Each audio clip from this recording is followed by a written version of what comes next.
is all that exists. Maybe after this video, I might help you change your life, or you'll end up changing mine. Kasi syempre ang main purpose ko naman talaga dito is to teach ko ano ba talaga yung mga natututuhan ko regarding sa mga field na pinag-aaralan ko, and along the way doing my research, ang dami ko ding natututuhan, and for me napaka-benefitable niya. So, you'll end up changing mine. Let's start. I choose not to believe in the past and future.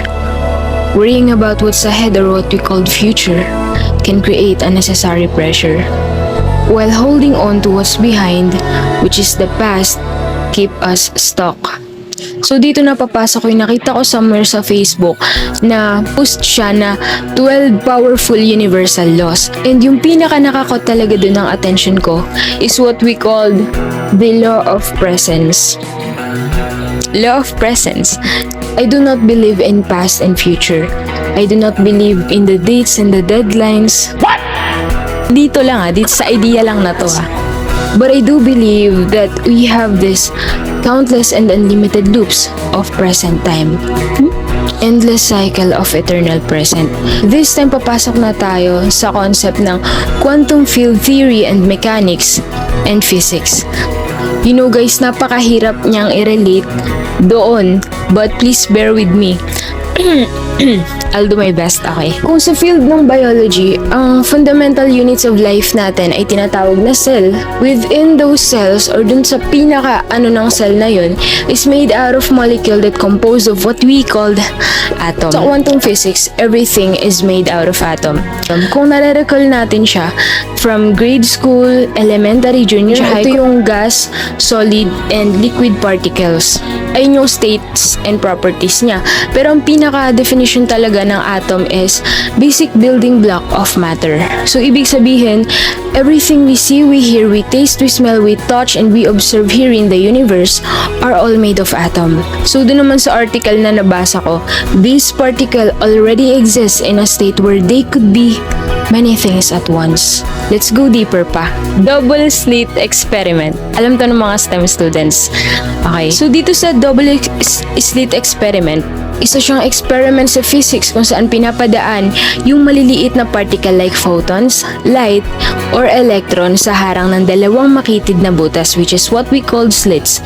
Sa likod, nandun yung screen kung saan tatama yung particle. So before anything else, i-explain ko muna kung ano bang mga materials and tools yung ginamit doon sa double slit experiment. So ito siya, hindi niyo siya makikita guys, pero i-explain ko lang yung mga parts. I have here the electron beam gun. Ito yung nagpo-produce ng electron. Tapos meron din dito, isang parang screen siya, pero metal sheet siya, na dyan merong butas, yung slit na pa-rectangle. And meron din naman tayo dito ang screen, which is, ayan yung makikita natin na result and outcome kung saan maglaland tong mga electron na finire. Tapos, merong point sa double slit experiment na gagamit ng observer detect, or meron ding point na wala. So, dito sa graph 1, kung makikita natin yan dyan, ayan yung mga electron or photon, dumaan sila through the slit, and ganyan yung naging result niya. With an observer to, ibig sabihin may nakakakita na tao, connected yung human consciousness dito, and meron ding observer detect. Ganyan yung nagiging result ng double slit experiment. Normal lang. But then, dito naman sa isang graph na walang observer detect, walang taong nag-o-observe, and wala ring any tools na detector, ganito yung nangyari sa kanya. Nag-fire ulit sila ng particle through the slit, and ganyan yung nangyari. Naging interference pattern siya. Ano ibig sabihin nun? Naging wave behavior yung particle na yun. Is human perception can manipulate their own reality. Medyo magulo. Pero ito yung kahulugan kasi nun kung bakit siya naging interference pattern.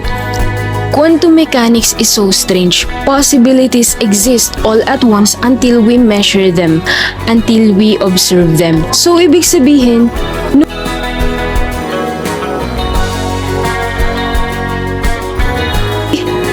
baliktad.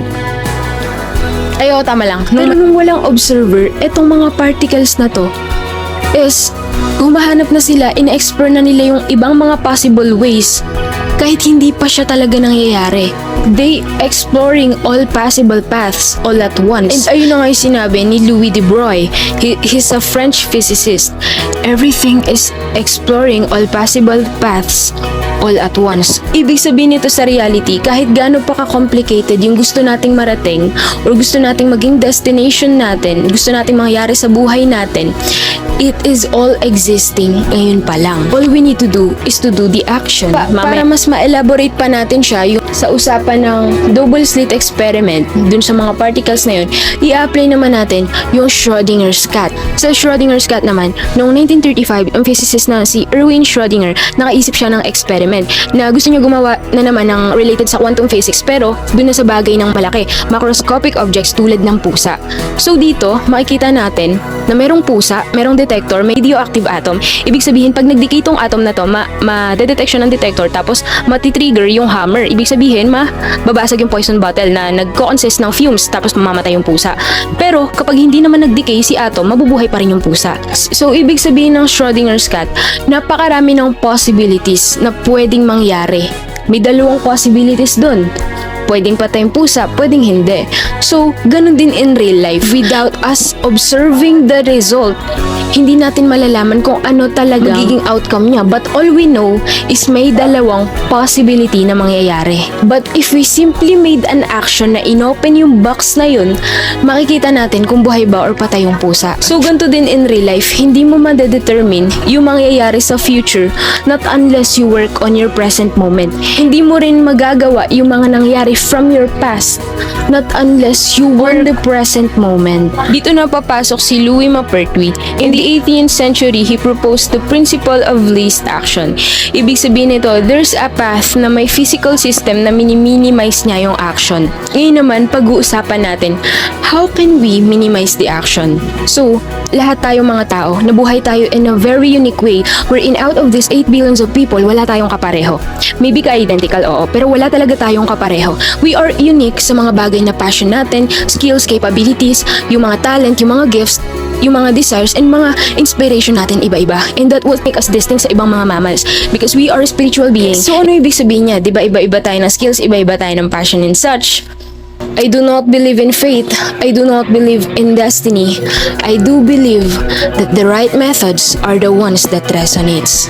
As I mentioned earlier, everything is actually exploring all possible path all at once. All you need to do is to follow the path kung saan ka ba talaga nag-e-excel. Kung ka nag-e-excel, kung saan ka magaling, kung ano yung passion mo, kung ano yung skills na meron ka. Because you are made in that way. And that what makes you unique. So, ang application niya in real life is napakaraming possible ways. Kung sa quantum particles pa nga lang And applicable din siya in real life according to the quantum theory and mechanics. Opportunity is within our reach. All we need to do is to grab it. So for us to reach the outcome, kailangan nating gumawa ng action. And for us to minimize the action, kailangan nating alamin yung bagay kung saan tayo magaling, kung saan tayo nag-e-excel. Ano yung interest natin? Maybe pagdodrawing to, paggawa ng art, paggawa ng kanta, pagiging author, paggawa ng content, diba? Iba-iba tayo So focus ka kung saan ka magaling because you are made in that way and gifted ka dun sa bagay na yun. Schrödinger. Mali yung pronunciation ko. So, ang conclusion natin from the double slit experiment is hindi sila kumukuha ng 100 lang to reach into their final point. Kinukuha na nila lahat ng possibilities hindi natin alam. Without us observing them, lahat ng possibilities nangyayari na siya. All you need to do is to do the action, to observe them. Kaya nga kanina tinanong ko, is human consciousness accountable for this? Can we manipulate our own reality solely on our perception? So, ibig sabihin nun, pag binato ko tong ballpen na to, hindi ko alam saan siya directly maglaland. But all I know is there will be an outcome and result. Because I simply made an action. Kahit hindi ko pa alam yung bagay na nag-excel ako. Ganun din in real life. All we need to do is to work and to work and to work. There will be an result once we do the action and start now. Meron ding point na pag binato ko tong ballpen na to, alam ko exactly saan siya maglaland. It will drop straight into my hand because I use external force.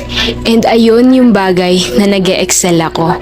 I just minimize the time. Ganun din in real life. Mas mapapadali and mas makakapunta ka dun sa destination na gusto mong mapuntahan once you use yung bagay na gifted ka, which is your skill, your passion, and anything na desire mo talaga.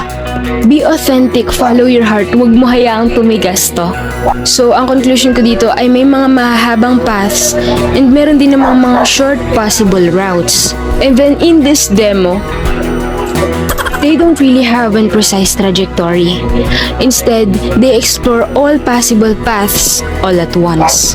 And lastly, I do not believe in fate and destiny. I do believe that the right methods are the ones that resonates. And again, I'm Diggs, and I will teach you how to dig deeper. Thank you for watching Unstuck series.